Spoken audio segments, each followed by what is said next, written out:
Bonjour à tous et à toutes et bienvenue dans cette nouvelle vidéo. Nous avons vu dans les vidéos précédentes la création du personnage pour notre jeu de plateforme.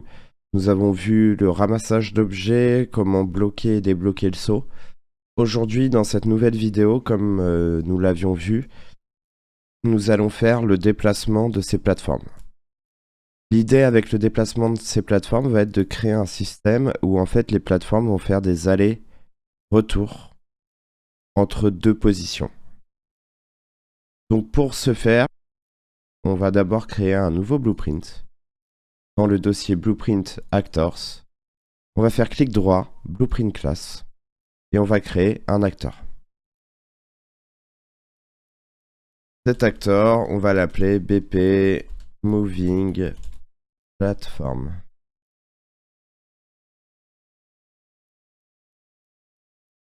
Alors pour commencer déjà, nous avons besoin de deux éléments, cette Moving Platform. Tout d'abord, nous avons besoin de ce qu'on appelle un Static Mesh, que nous avons déjà vu dans la leçon précédente. Il va être le modèle 3D. Donc, je vais aller le chercher tout de suite ici. Donc, je clique bien sur Static Mesh. Et ici, je vais aller chercher ma plateforme. Hop. J'ai bien la plateforme qui apparaît. Et nous allons avoir besoin d'un nouveau component que nous ne connaissions pas encore, qui est le Interp2Movement. Le Interp2Movement va gérer un système qui permet de faire ce qu'on appelle une interpolation. Alors, une interpolation, quand on parle d'interpolation en code, c'est très simple. Imaginez, vous avez un point A qui démarre ici. Vous avez un point B qui arrive ici. L'interpolation, en fait, va être en charge de faire la transition de ce point A vers le point B. Et inversement, une fois arrivé au point B, le but c'est que l'interpolation revienne du point B pour aller jusqu'au point A. Et tout ça de manière infinie. Ça ne s'arrêtera jamais, ça fait des allers-retours. Et on va définir aussi un certain nombre de variables en fait qui vont nous définir le comportement de cet objet. Alors, la première chose déjà, c'est je vais mettre ça là. Si je vais sur ma map, je vais glisser mon modèle 3D, je vais juste le placer très sommairement. Et pour que vous vous rendiez compte à peu près de ce que nous voulons faire. Nous avons notre plateforme, on va dire que le point A, on aimerait bien le placer là, et le point B, on aimerait bien qu'il arrive par exemple jusque là. Donc en fait déjà il va nous falloir deux choses. Première chose, une position de départ et une position d'arrivée. Donc là je vais dans mes variables. Je vais créer une première variable qui s'appelle Begin Location. Donc la position de départ. Je vais en créer une autre qui s'appelle End Location. Ces variables pour l'instant sont de type booléen, donc vrai ou faux. On a déjà vu dans les leçons précédentes les différents types de variables et en fait il y avait une variable qui nous permettait de parler d'une position. C'était la variable vector avec le x, y et z. Donc en fait je vais passer mes deux variables begin location et end location en vector. Donc déjà on a nos deux premières positions. Et quand je clique sur une variable, en fait, j'ai un certain nombre d'informations. Donc j'ai par exemple le fait que ça soit instance éditable, show 3D widget, expose on spawn, etc. etc. Alors, l'instance éditable, c'est est-ce que cette variable-là peut être éditée de nulle part, de partout en fait. Oui, parce qu'en fait, on veut directement dans notre niveau pouvoir modifier sa valeur. Et vous voyez qu'à partir du moment où j'ai coché ici, il y a un petit œil qui est apparu, qui veut dire que cette variable est publique et tout le monde peut la changer dans la carte. Et donc là, on voit que déjà, mon begin location est apparu. Donc on va faire la même chose pour le end location. Le problème, en fait, avec cette méthode-là, ça veut dire que on doit placer notre plateforme, aller chercher sa position dans le monde, copier toutes les valeurs, puis déplacer la plateforme ailleurs, là où on veut arriver, et faire de même, copier toutes les valeurs, coller. Pour simplifier les choses, et pour que tout le monde puisse très simplement, sans avoir des notions avancées dans Unreal, modifier ces choses-là, on va activer une autre option. Cette option, c'est le Show 3D Widget. Donc je vais le cocher pour les deux. Je fais une compilation et une sauvegarde. À partir de là, si on va dans la carte, on voit qu'il y a une nouvelle chose qui est apparue sur notre plateforme. Des petits repères. Donc là, j'ai cliqué sur un des repères et je les déplace et je vais le déplacer. Et là, on voit que, hop, je déplace ce repère. C'est le end location et on voit bien que ma valeur va changer. Et du coup, j'ai mon begin location qui est juste ici. Donc je vais juste, hop, mettre là. Et mon end location qui est juste ici. Et ça va me permettre de, du coup, me dire point de départ, point d'arrivée. Voilà, les deux points sont définis. Faire sauvegarder. Et là, c'est là où on va s'intéresser à l'interp to movement. Comme vous aviez vu, il nous fallait un point A et un point B. On les a définis, on peut même les personnaliser dans le niveau très simplement. Maintenant, il faut gérer la transition entre l'un et l'autre.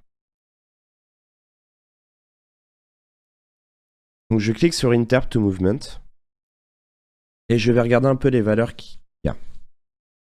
Première chose, il y a les control points. Donc on pourrait les prédéfinir ici, mais en fait on va les définir par nous-mêmes plus tard. La duration, qui est la durée que va mettre notre plateforme pour aller du point A au point B. Et l'autre chose qui est importante, ça va être le behavior. En gros, le comportement. Comment va se comporter ce interp to move. Donc, on va avoir surtout le behavior type, où vous voyez qu'il y a one shot reverse, loop preset, ping pong. Alors, je vais juste, hop, vous montrer très rapidement.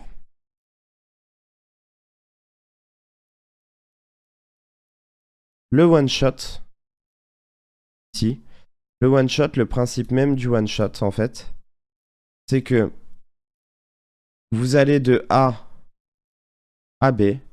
Une fois arrivé à B, votre plateforme s'arrête totalement. Problème, si la plateforme s'arrête ici, comment vous pouvez passer? Bah, c'est impossible. Le deuxième, le one shot reverse, c'est le même principe, sauf que vous partez de B à A, et une fois arrivé à A, vous vous arrêtez.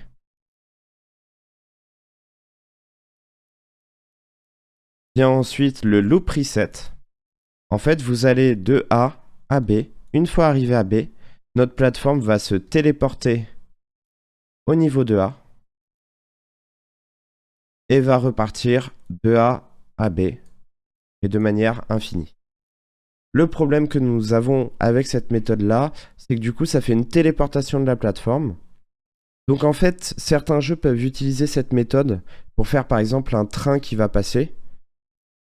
Le train va partir dans un tunnel, vous ne le verrez plus. Et hop, il le téléporte de l'autre côté du tunnel et le train repasse. Et vous voyez rien. Le problème, c'est que nous, c'est dans un espace qui est ouvert. Donc, je ne vais pas vous permettre de faire ce genre de technique. C'est là où rentre en jeu le ping-pong, qui va avoir le comportement que nous cherchons, aller-retour, de manière infinie. Donc là, je vais le mettre en mode ping-pong. Vous aviez l'habitude d'utiliser l'event graph pour faire le code. Là, on va utiliser un autre onglet qu'on appelle le construct script. cette partie-là vient juste avant la création et le spawn de votre plateforme dans la map. C'est-à-dire que quand votre plateforme apparaît sur la carte, elle va charger tout ce qu'il y a dans le blueprint et ce qu'on appelle l'event graph. Juste avant d'apparaître, elle va aller d'abord charger tout ce qu'il y a dans son construct. Juste avant d'apparaître. Si demain on fait apparaître une plateforme, ça va d'abord gérer ce qu'il y a dans le construct avant de faire apparaître la plateforme en entier et avec toute la logique de code. Nos valeurs de begin, location, end location, on veut les mettre dans le construct. Donc pour ce faire, c'est très simple. Dans le construct, on prend notre système interp2movement. On va lui faire un set control points.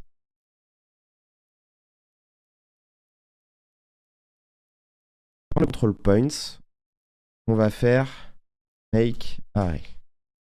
Alors, une nouvelle notion à introduire qui sont les arrays. En fait, qui sont des tableaux de valeurs. Donc pour faire simple, je vais vous montrer un exemple. Array compile.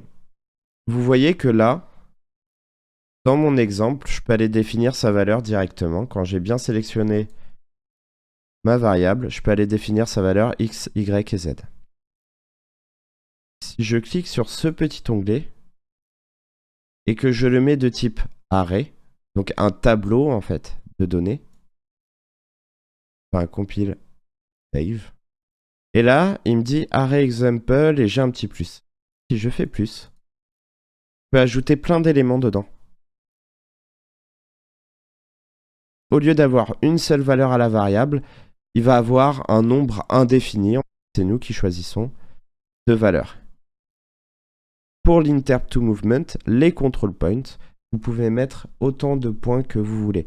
Nous, on va faire 2 points A vers B.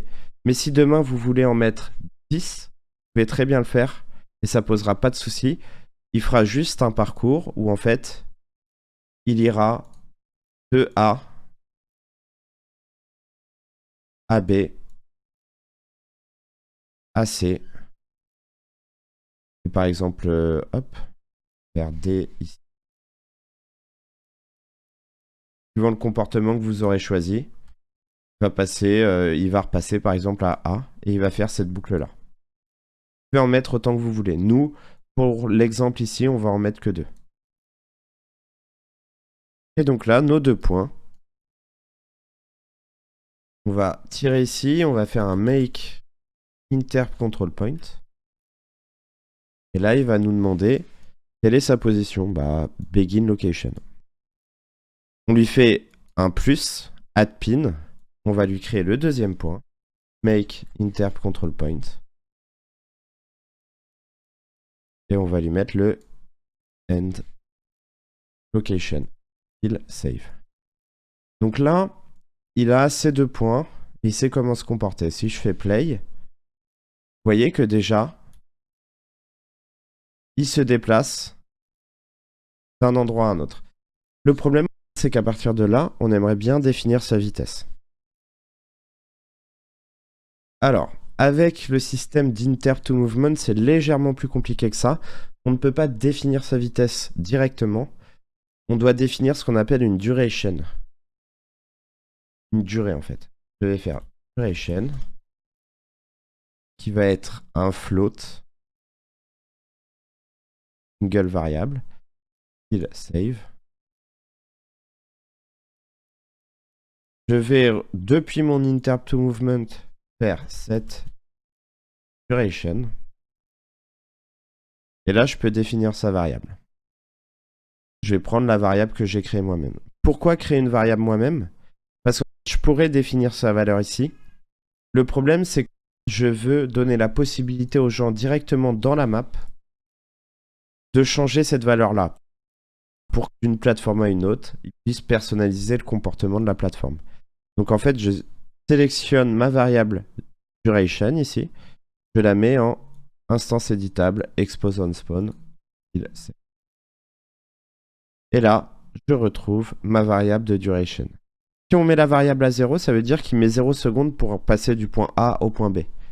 Résultat, voilà. Ça bug, ça se téléporte. Là, on va dire que par exemple, sur cette plateforme, il va mettre 2 secondes. Et là, il met 2 secondes pour aller du point A au point B. Du coup, on a une autre plateforme aussi à gérer. Je vais la mettre juste là, hop.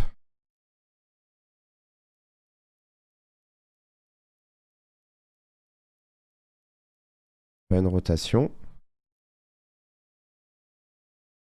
Je vais aller prendre mon point ici, au milieu. Je vais le descendre. Et du coup, la plateforme va aller de haut en bas. Donc je vais lui dire une duration de 1 seconde, on verra si c'est... Et là, au fond, vous pouvez apercevoir la plateforme fait du haut, bas, haut, bas.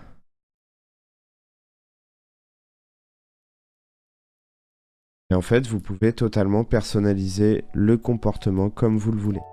On a donc fini pour cette plateforme qui se déplace. On va donc passer à la prochaine étape qui va être l'animation de notre personnage. Aujourd'hui, quand on déplace le personnage, on voit qu'il n'y a aucune animation. On se retrouve donc pour la prochaine vidéo pour l'animation de notre personnage.